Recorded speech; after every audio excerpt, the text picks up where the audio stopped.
Hi, and I'm here with two participants at the Designated Pilot Examiner Symposium in Orlando. On my left is Jason Blair, well-known and accomplished DPE, and on my right, another well-known and accomplished DPE, Mary Schu. And so I just wanted to hear a little bit from each of you about your experience and your thoughts at the symposium this week. So, Mary, I'd like to start with you. Long-time DPE, how long have you been doing check rides?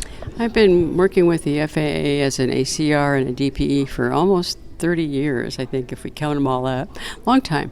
Wow, and how many check rides do you give, like in a week or a year or through your lifetime? Do you have any idea? Well, I travel all over the country, and usually when I go, I try to do 2 a day for a week.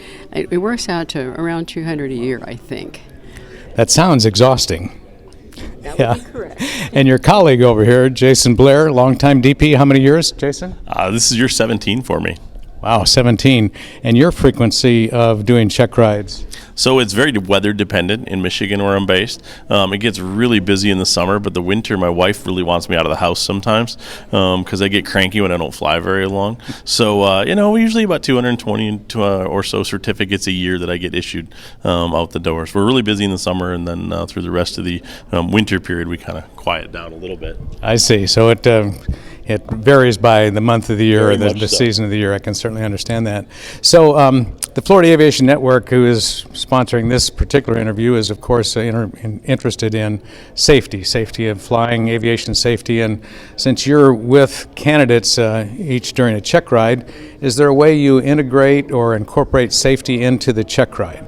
Absolutely. And I think the biggest thing is all of our check rides are very scenario driven. Like, we're going to give people an example and have them walk through how they're going to handle things. It's not just a rote response. We want to see, do people have the ability to apply the information they've got, correlate that to other things, and actually show their understanding along the way. So that's a big part of the piece of the safety, is can they actually apply the information that they've learned. Great, and then hopefully they will take that with them after passing their check ride and continue to be a safe pilot throughout their career. Mary, in your check rides, how do you incorporate safety? Part of what I do is make sure that we're well briefed on what we're going to do, particularly in the flight. I agree with you totally on the scenario part of the oral, but for the flight, surprises are not always good. And so I feel like we brief what we're going to do. We talk about it ahead of time, particularly if it's like a multi-engine situation. Where we're going to fail engines, how we're going to do that is a big part of the discussion. So everybody knows what to expect, and then we go with the standards and they also need to know their pilot in command on a check ride. That's part of the FAA way. So that kind of ups the requirement for them to act that way. And that helps, I think, promote safety too. I'm sure it would.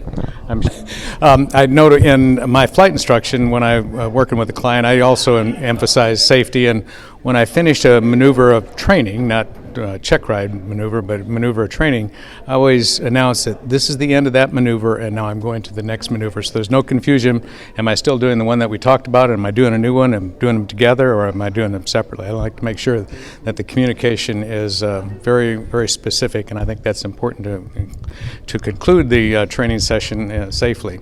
So there is a recognized shortage of designated pilot examiners in this country. We talked about it during this symposium this week. Do you see the designated pilot examiner shortage coming to an end, or is the solution still a long way off, Mary? Well, in my crystal ball, it says that hopefully it's improving. But when we doubled and tripled the number of applicants and didn't double and triple the number of DPEs, and everybody trained during COVID, but DPEs did not get added during COVID, it really put a cramp in an already busy industry. And so catching up with that is difficult. Probably the best thing we can all do is work together to try to make the check rides that we do start and finish, get finished, because the paperwork is good, the training is good, and everybody's ready.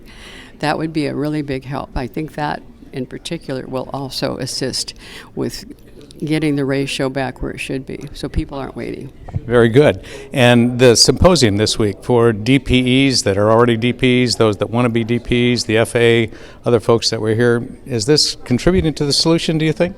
I really believe it has, and the fact that the FAA has come and spent 2 full days with us, being available to answer questions and work through a solution is just phenomenal. And anybody who's a DPE or wants to be should come to this. It's an opportunity that I have never seen other than when this started 3 years ago. So it's a great chance to find out about it and to become part of the solution. Excellent. And Jason, you've spoken and written about DPE shortages for many years. Do you think a solution is in the near future, or is it a long way off? So it's not an immediate, we can solve it overnight thing, but there's a lot of pieces of the structure that are improving it right now. The FAA is working very hard to bring on new DPEs, and DPEs that actually have the capacity to serve. So it's not somebody that's just going to do 5 check rides a year. So people are going to help do 100, 150 check rides a year. So there's no one simple solution, but as we do that, as we have applicants and instructors work really hard to make sure check ride slots aren't wasted, they show up, they're prepared, they do a good job, they pass, which is actually what DPEs want.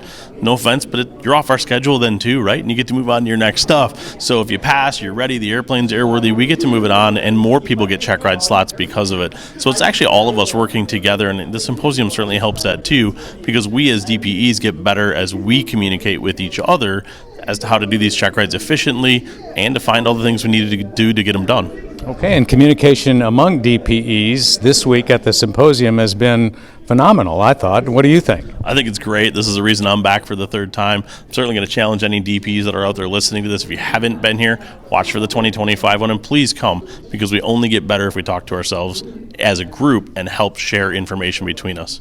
Excellent. Thank you so much for your comments, Mary and Jason. This has been a pleasure interviewing you. They're both dedicated DPEs that are looking forward to safely turning out the new pilot population or advanced ratings and the like. And we're only going to get better if we keep talking to each other. So thank you very much for your time. I appreciate it. Thank you. Thank you.